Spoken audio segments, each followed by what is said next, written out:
Assalamualaikum warahmatullahi wabarakatuh. Jumpa lagi dalam programnya Podcast Cukup Pedas, podcastnya Palembang Express yang tayang di Palpres Official YouTube channel. Podcast Cukup Pedas juga bisa kalian saksikan di Spotify dengan nama Cukup Pedas. Nah, untuk hari ini kita membahas terkait dengan sejarah pempek. Siapa sih yang tidak kenal dengan pempek? Nah, namun beberapa belakangan terakhir sejarah pempek ini mulai kembali menjadi perbincangan dari kalangan sejarawan. Nah, dan terakhir itu Sultan Mahmud Badarudin IV, Jayo Wikramo, RM Fawaz Diraja, yang saya kutip dalam Palpres Official ini mengkritisi sejarah pempek yang terdefinisikan di Wikipedia. Jadi dalam acara webinar yang dilaksanakan beberapa waktu yang lalu ini, SMB 4 mengkritisi bahwa pempek adalah berawal dari masuknya perantau Tionghoa di Palembang, yaitu sekitar abad ke-16. Dan nama pempek itu berasal dari sebutan ape atau pepe. Nah, jadi hari ini kita ingin mencoba menggali lagi beberapa pendapat dari sejarah pempek itu sendiri, makanan khas tradisional Sumatera Selatan. Dan di samping saya saat ini sudah ada Ibu Dr. Farida R. Warga Dalem. Ya, selamat pagi Ibu. Selamat pagi. Kita tetap, Assalamualaikum. Waalaikumsalam warahmatullahi wabarakatuh. Kita tetap menjaga protokol kesehatan Ibu. Betul. Memakai masker dan jaga jarak. Nah, Ibu Dr. Farida ini merupakan dosen sejarah FIK Unsri, benar Bu ya? Betul. Dan juga Ketua Masyarakat Sejarawan Indonesia Cabang Sumatera Selatan. Betul. Nah, mungkin dari opening tadi kita membahas sedikit terkait sejarah pempek Bu. Nah, jadi ada beberapa pendapat ahli yang mengkritisi bahwa definisi yang ada di Wikipedia itu salah. Nah, mungkin Ibu sebagai pelaku sejarah, sebagai akademisi juga yang konsentrasi di bidang sejarah. Nah, seperti apa itu Bu sejarah pempek di zaman dahulu? Baik, terima kasih. Kendala kita ya, baik itu sejarah lokal, kearifan lokal, apalagi kita kan tidak punya sumber tertulis. Nah, karena tidak punya sumber tertulis, ingatan orang kan terbatas. Nah, sehingga cerita yang turun-temurun nyampe di kita itu sudah seberapanya seperti itu. Nah, ini yang mengakibatkan jadi muncullah versi-versi yang macam-macam. Satu hal yang perlu kita sayangkan adalah penyebutan angka tahun gitu ya.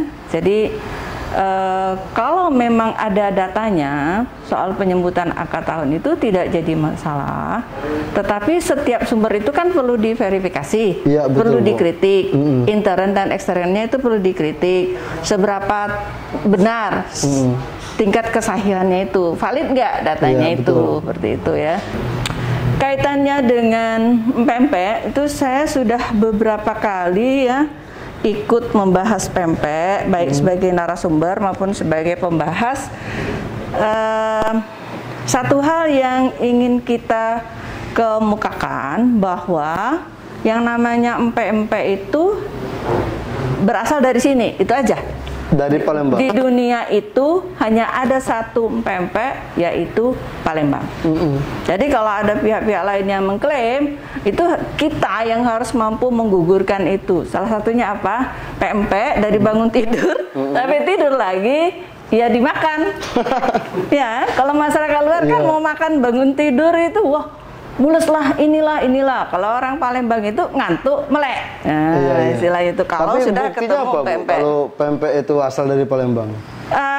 Pertama kita lihat begini ya, di dalam prasasti. Nah, ini kan sudah bicara prasasti ya. Peninggalan Sriwijaya 684 sekitar itu prasasti Talang Tuwo. Di dalam prasasti Talang Tuwo itu kan disebutkan ada pohon sagu, ada rumbia yang menjadi bahan baku dari pempek itu. Ya, jadi itu kan sumber yang valid. 684 salah satu prasasti terpenting dari milik Sriwijaya yang menyatakan selain ada taman-taman yang dibangun oleh Dapun Tahyang pada waktu itu, juga di dalam taman itu disebutkanlah adanya pohon-pohon, ada sagu, ada rumbia, seperti itu, ada enau. Jadi ini adalah bahan baku tepungnya. Ya, hal ini dapat kita buktikan di daerah Sukoharjo, Penyandingan, ya, itu masih sampai dengan sekarang industri tenguli. Tenguli itu dari kabung. Kabung tahu? Apa Nau. itu, Bu? Nau, nira kata orang. Nau ya, pohon nau kayak itu. Nah, dari pohon nau itu kan bisa diambil airnya, terus menjadi produksi yang namanya itu tenguli, gula merah tapi dia lembut sekali itu. Nah, dari pohon nira ini, dari pohon nau itu bisa dibelah, dijadikan tepung. Itulah sagu itu. Oh gitu. Sampai sekarang itu masih ada. Ya, karena artinya bukti dari pempek itu berasal dari Palembang itu karena bahan baku yang berlimpah, Bu. Salah satunya itu ya, masalah tepung ya. Saya sudah bawakan itu tahun 2014 di seminar S2 antropologi di Unimed Medan ya. Oke. Kita kembali ke kritisan dari SMB 4 tadi bahwa kok ada namanya ape atau pepek. Nah itu apa itu, Bu? Sejarahnya, Bu? Kompas menulis ya tentang hal ini. Dia sebutkan bahwa seperti di daerah Kayu Agung kan gini, anak muda yang baru menikah dikasih perahu kajang. Sekarang ketik lagi ya. Nggak ada lagi. Kasih kajang, dikasih gerabah-gerabah yang untuk dijual ke dusun-dusun, sampailah ke daerah Komering situ. Nah itu mereka salah satunya itu bikin kosan itu juga diawetkan. Ikan kan banyak apa ya? Nanggo ikan, ibaratnya tuh ikan itu kan tinggal nanggo. Siapkan yang ingin saya sebutkan seperti ini, Bu. Berarti tadi kan jadi ada itu adalah nama penganan yang untuk masa panjang gitu loh maksudnya. Dan pepek itu berarti kalau memang yang benar. pempek itu gini, yang saya pernah baca bahwa si Ape ini bersepeda ya menjual pempeknya itu kan. Nah, jadi logikanya begini, kalau dia sudah bisa naik sepeda berkeliling-keliling kota, itu artinya masanya itu sudah jauh ke sekarang. Oh, berarti jadi, bukan masa Dapun Tahyang tadi. Oh, enggak, jauh dari itu. Jauh sekali. Jadi cerita itu bisa jadi bisa iya, tetapi umurnya itu sudah jauh ke sekarang. Selisih artinya, tahunnya ya, Bu. Ya, begini, kalau misalnya kita berbicara masalah jalan-jalan, itu kan baru ada tahun 30-an ke sekarang jalan-jalan itu. Kan Palembang itu terkenal sebagai kota air. Venesia dari timur gitu kan ya. Di hubungan antara satu rumah dengan yang lainnya itu kan pakai perahu gitu. Jadi pembangunan dengan cara menguruk artinya itu nimbun sungai. Yang pertama kan Tengkuruk itu diuruk itu awal abad 20. Artinya itu setelah 30, 40 atau tahun 50-an seperti itu. Artinya jauh bisa dari jadi jauh dia dari memang karena yang proses jual tadi. Ya karena yang jual itu si Ape, manggilnya tuh pempek, jadi kelesan tadi berubah seperti itu. Tapi usianya tuh jauh ke sekarang maksudnya tuh. Ya jadi kalau kita lihat dari Wikipedia kan sebutan ape atau pepek itu nama awal dari pempek. Nah kalau kita lihat dari sejarah di sana di Wikipedia itu jelas bahwa pempek itu berasal dari tangannya orang Tionghoa kayak gitu. Ya apalagi tadi nyebut tahun berapa tadi? Iya 1617. Sumbernya 16. apa? Ya ini dari Wikipedia. Iya, Wikipedia itu siapa juga bisa ambil. Iya betul. Tidak bisa dipertanggungjawabkan. Nah artinya kan ada persimpangan, ada kekeliruan ini, Bu. Ada kekeliruan sejarah yang mungkin dikonsumsi oleh orang banyak. Karena ketika orang buat kata kunci pempek, dan orang membaca itu dan dia meyakini bahwa itu benar. Nah, mungkin apa sih Bu upaya-upaya yang kita lakukan sebagai pelaku pencinta sejarah? Yang dilakukan sekarang itu sudah cukup baik seperti itu. Sebetulnya dari BPNB itu sudah ada juga penelitian. Terus ada mahasiswa saya sekarang membahas tentang kelompok orang Jawa di daerah Skip Ujung itu mengembangkan industri rumah tangga empek-empek. Itu dia mulai sudah terjadi sejak tahun 80-an. Yang dulu pakai sepeda, terus pakai motor seperti itu. Itu orang Jawa. Kelompoknya itu. Mahasiswa saya sedang menulisnya. BPNB Padang juga dia membuat juga buku. Kebetulan waktu itu saya jadi editor juga pembahas pada waktu itu. Ya, tapi jadi itu upaya-upaya yang kita lakukan biar makanya saya bilang memang harusnya semua pihak meluruskan ini, karena kalau bukan kita siapa lagi, pemerintah juga perlu ada penelitian lebih lanjut yang serius gitu ya, melibatkan akademisi, budayawan, itu bagus menurut saya. Jangan dibiarkan lepas. Pernah juga ada klaim, misalnya kan katanya di Jambi seperti apa pempek, adalah nama merek pempek ya. Dari bisa. Jambi. Ya, kalau yang enak tuh ini katanya. Gitu. Ya, orang klaim boleh aja, tapi tugas kita ya, produk budaya itu agar tidak bisa diambil orang adalah dipakai. Kalau model baju dipakai, kalau bahasa dipakai, kalau betul. makanan tapi Bu, kalau kita lihat itu loh, itu syarat mutlak itu. Kalau kita lihat sekarang ini kan justru yang olahan pempek dari orang Tionghoa itu yang lebih enak Bu, lebih lezat Bu. Buktinya kalau kita lihat tidak, itu salah itu. Juga, ya? Iya, saya punya langganan sudah sangat lama, tidak ada kaitannya. Itu justru enak sekali. Oke, jadi memang fix bahwa pempek itu berasal dari harus karena kita memiliki semuanya. SDM-nya ada, bahan bakunya ada. Enggak Bu, kita bukan soal harus atau nggak bisa harus begitu. Mungkin ada bukti-buktinya nih. Ya iya tadi sudah disampaikan bukti-bukti tadi. Iya. Itu fakta yang tidak bisa kita pungkiri. Sama seperti misalnya, pempek. Walaupun namanya sekarang pempek, dulu kan namanya kelesan. Ya, salah satu cara untuk mengawetkan ikan. Makanya di Palembang itu, di Bangka juga ada namanya bekasem, rusip.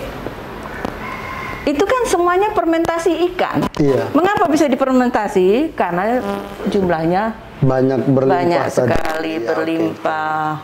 Ikan sale, iwak bakar itu, iwak asin. Coba pikirkan, kenapa bisa? Kalau barangnya itu tidak ada, apa mungkin itu terjadi? Nah, seperti itu. Jadi kembali ke prasasti Talang Tua tadi Bu, yang menyatakan bahwa pempek itu memang berasal dari Palembang karena bukan pempek berasal dari Palembang. Di situ disebutkan ada pohon-pohon. Ya, seperti ada pohon sagu, enau, rumbia, itu disebutkan yang ini merupakan bahan baku. Oh gitu. Jadi nggak disebutkan secara spesifik bahwa pempek itu berasal. Iya, pempek juga baru sekarang kan namanya seperti itu. Oh gitu. Kan disebut pempek itu kan saya sudah jelaskan bahwa dia muter-puter pakai sepeda. Nah, artinya itu terjadi tahun 30-an ke sekarang. Kan baru berarti. Sedangkan nama sebelumnya itu kan namanya kelesan. Nama pempek itu. Iya, lenjer itu kan, baru nanti berkembanglah varian yang lain, di pempek tunu lah. Susah kan anak muda sekarang disebut pempek tunu, maunya itu pempek bakar, panggang. Pas sebenarnya itu pempek tunu. Kalau pempek itu olahan dari masyarakat pribumi ada itu Bu, yang menyatakan bahwa pempek itu olahan dari masyarakat pribumi. Kalau secara tertulis itu tidak ada, tetapi hampir bisa dikatakan tidak ada orang yang tidak bisa bikin pempek. Waktu itu. Karena mudah, bahan bakunya ada, seperti itu. Cita rasa lidah cuko juang Palembang tuh Makanya penyebutannya itu tidak boleh dicukakan, mesti cuko. Nah, kalau menurut Ibu dari banyaknya sumber daya alam tadi kayak ikan, kemudian terigu, sagu tadi dan tertulis di Kalau sekarang kan prasasti tapioka dia itu. Ya. Nah, itu menurut Ibu mulai kapan pempek bisa mulai diolah, Bu? Bahan baku itu diolah menjadi pempek. Secara tertulisnya tidak ada, tetapi kita bisa menganalogikan bahwa produknya itu kan berlimpah, ikan itu berlimpah, bahan baku tepungnya itu ada. Jadi kemungkinan besar itu sudah dilakukan dari zaman dulu itu besar kemungkinannya itu. Nah, seperti saya tadi katakan ya, pernah penelitian Kompas itu mungkin belasan tahun yang lalu, sudah lama, entah mungkin lebih ya, mungkin 20 tahun yang lalu saya pernah baca itu, ya seperti itu. Jadi klesan itu menjadi apa ya, produk olahan dalam rangka mengawetkan itu tadi. Kan tepung, ikan, itu kan bikin kenyang. Iya. Seperti itu. Tapi sudah ada unsur lain yaitu ikan, seperti itu. Oke, sebenarnya kalau asal muasal pempek itu sudah tidak jadi masalah lagi, Bu, karena dari Kementerian Hukum dan HAM itu juga sudah menghak patenkan pempek sebagai makanan asli Palembang. Nah, cuma yang ingin saya tanyakan itu sebenarnya olahan pempek itu sejak kapan, misalnya? Karena kan dari Wikipedia itu sudah jelas 16 yang dari Apek tadi bahwa ya. itulah ya itulah kekeliruan ya yang ingin juga saya sampaikan, bahwa orang jangan gampang mengklaim angka tahun ya selagi belum ada data valid. Ya, kenapa ada penyebutan misalnya prasasti Kedukan Bukit 682 itu tertulis di dalam prasastinya gitu. Nah, itu valid itu datanya. Cuma langsung naro 1617 dasarnya apa gitu. 1617 itu kalau di Palembang berarti itu masa kerajaan Palembang. Seperti itu. Sementara yang Dampuntayan itu ada enggak sumbernya dia ngomong kayak gitu tuh? Ada, bisa enggak dirujuk? Nah, kalau dia sebut sumbernya juga harus dicek untuk mengetahui tingkat validitasnya. Sahih enggak data itu? Ini kesalahan kita ya. Seperti tulisan-tulisan orang awam di media, suka sekali ada angka tahun. Dasarnya apa gitu loh. Jadi dalam sejarah itu kalau kita tidak mempunyai sumber valid, mungkin kita bisa merujuk ini misalnya berdasarkan ciri-ciri tertentu. Oh, ini terjadi abad 18, abad 17 misalnya kan. Tapi tetap ini ya menjadi pekerjaan rumah dari akademisi juga ini, Bu. Ya, karena kalau tidak ada bukti tahun, ya orang bisa saja berpendapat macam-macam. Jadi gini, kesalahan yang disampaikan terus-menerus itu bisa menjadi kebenaran. Tapi bisa kan kita runtutin, Bu, misalnya kayak gini dari tahun sekian adanya sumber daya alam seperti ini, kemudian lihat dari kondisi masyarakat itu bisa kita lakukan kan? Butuh penelitian. Menunjukkan tahun pembuatan pempek. Mungkin tidak tahun. Era apa, abad berapa gitu loh. Iya. Oke, Bu, mungkin closing statement, Bu, terkait dengan sejarah yang dipaparkan di Wikipedia, mungkin Ibu bisa jelasin ke pemirsa Cukup Pedas. Oke, ya namanya sudah cukup pedes ya. Oh, Kak mangap itu ya, kepedesan. Jadi begini ya, bahwa pempek itu milik Palembang, sesuatu yang tak terbantahkan dan kita harus bangga dengan itu ya. Sebuah produk budaya, syarat mutlaknya itu adalah dipakai. Upacara-upacara, makanan, dan lain-lain ya, aturan-aturan gitu, itu harus dilestarikan. Dilestarikan itu bukan ditonton, tapi dipakai ya, dipakai apapun itu. Saya bilang sama mahasiswa saya, kalau Anda dari dusun baru berapa tahun di Palembang, lalu poba sedusun, nah sudah lama-lama hilang untuk bahasa dusun kamu. Padahal tahu tidak kamu, bahasa dusunmu itu adalah satu-satunya di dunia. Sebuah produk budaya, kearifan lokal kita, kalau kita tidak pakai, terus ada pihak lain, negara lain memakainya, kita tidak berhak mengklaim itu punya kita. Karena tidak digunakan tadi. Iya.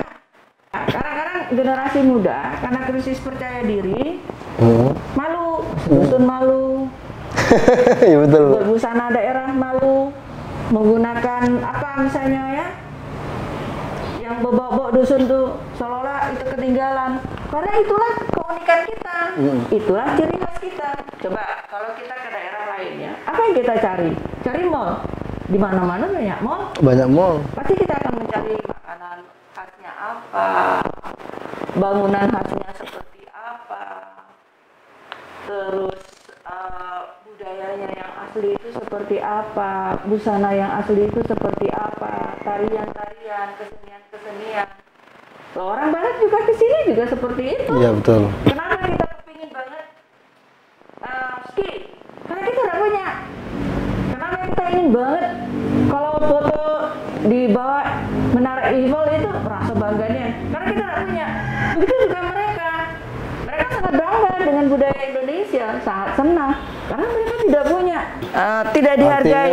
Artinya budaya yang ada ini harus kita lestarikan. Harus.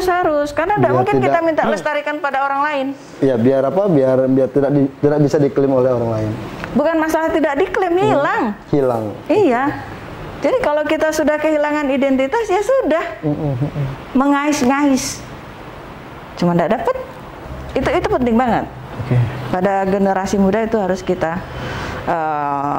terus-menerus diingatkan bahwa menjaga kearifan lokal, sejarah itu semua identitas. Jangan sampai kita seperti macan yang kehilangan belang, seperti gajah yang kehilangan belalai. Ya, nah betul. Gitu. Oke pemirsa Cukup Pedas, setelah berbincang dari bersama Ibu Dr. Farida tadi, mungkin bisa kita pahami bahwa pempek yang disebutkan dalam Wikipedia yang berasal dari AP atau PP itu sebenarnya keliru, karena pempek itu indikasi pempek itu berasal dari pada masa prasasti Talang Tuwo, pada masa Dapuntah yang Srijayan sah ya Bu ya. Srijayan karena di sana banyak sumber daya alam berupa ikan dan terigu. Dan itulah tepung ya. Dan itulah bahan baku untuk pembuatan pempek.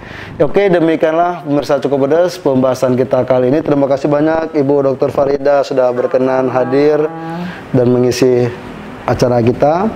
Kita jumpa lagi pekan depan dalam tema-tema yang berbeda. Wassalamualaikum warahmatullahi wabarakatuh. Waalaikumsalam warahmatullahi wabarakatuh.